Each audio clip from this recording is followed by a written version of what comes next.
Assalamualaikum warahmatullahi wabarakatuh. Perkenalkan, saya Muhammad Kelvin dengan NIM ber1C123072. Baik, kali ini saya akan mempresentasikan tugas yang diberikan oleh dosen pengampu mata kuliah Geologi Batubara, yang dimana berjudul Eksplorasi dan Eksploitasi Batubara.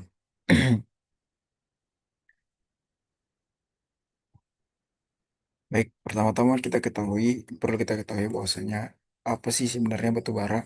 Batu bara ini merupakan batuan sedimen yang terbentuk dari sisa-sisa tumbuhan purba yang terkompresi selama jutaan tahun.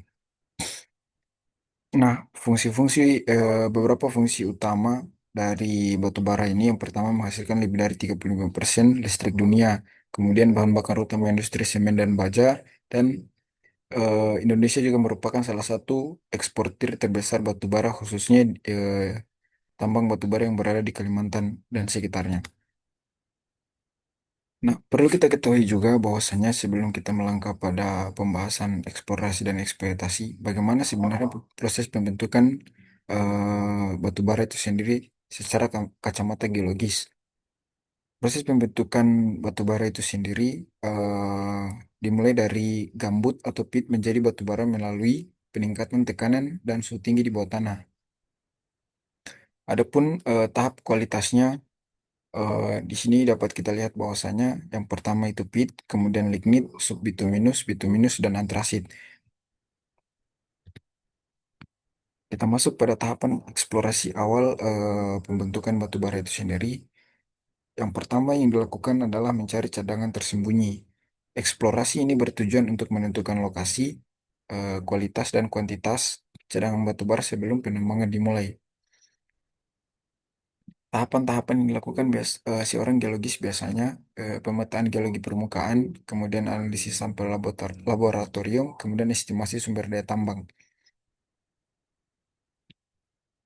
Kemudian masuk pada pemboran eksplorasi yang lebih rinci.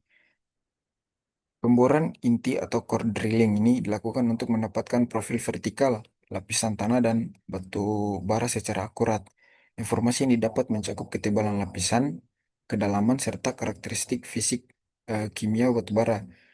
Core drilling ini eh, bisa diartikan sebagai tahapan awal atau guna mencari eh, sumber batu bara itu sendiri, menentukan kualitas dan kuantitasnya tadi.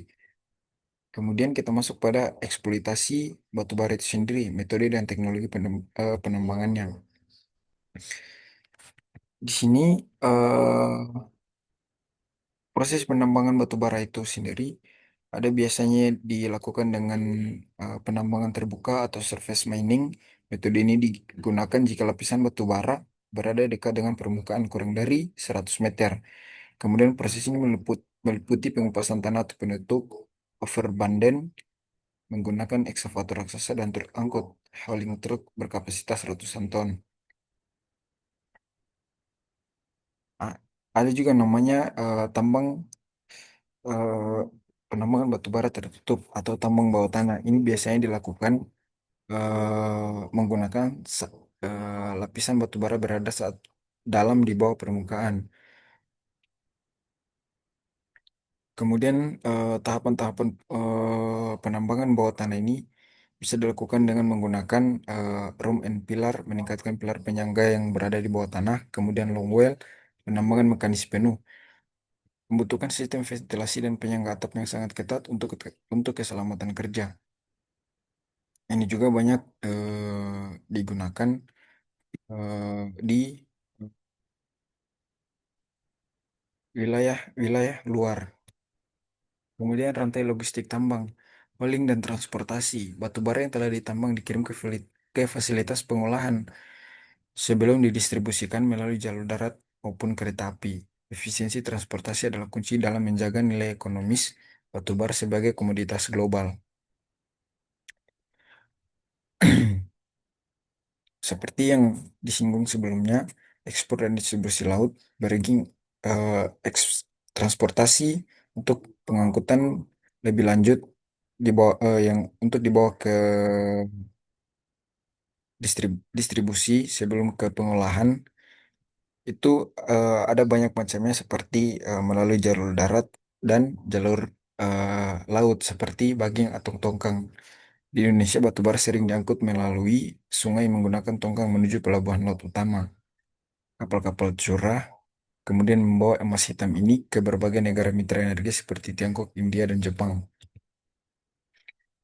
Kemudian ini juga perlu kita catat dan perlu kita ketahui reklamasi dan pasca tambang, di mana kegiatan pertambangan wajib diikuti dengan upaya pengembalian fungsi lahan, di mana di sini setelah kita melakukan proses penambangan, eh, kita sebagai masyarakat yang taat pada aturan dan